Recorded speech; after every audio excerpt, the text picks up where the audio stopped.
Hi friends! Thanks for tuning in. If you like this video, please give it a like, comment below, and take a moment to subscribe to our channel. Madoc is a charming village, nestled in the heart of Ontario's cottage country. It has a rich history that dates back to the early 1800s, when it was first settled around Deer Creek. The area initially grew due to the construction of mills by Donald Mackenzie, and later became a bustling centre during Ontario's first gold rush in 1866. Though the gold rush was short-lived, Madoc continued to thrive, thanks to its strong agricultural and commercial base.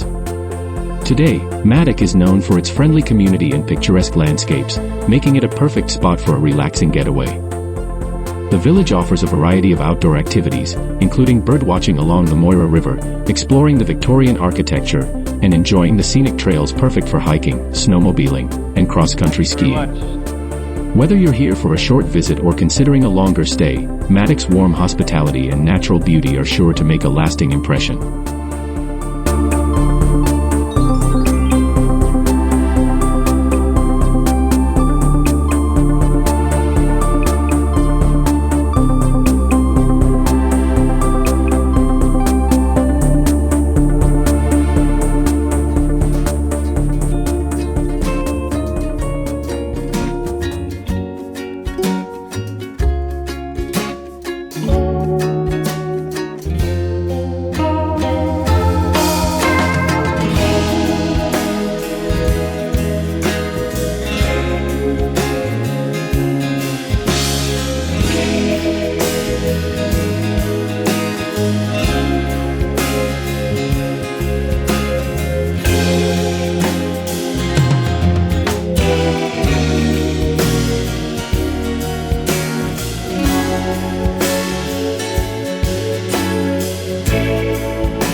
Thanks for watching.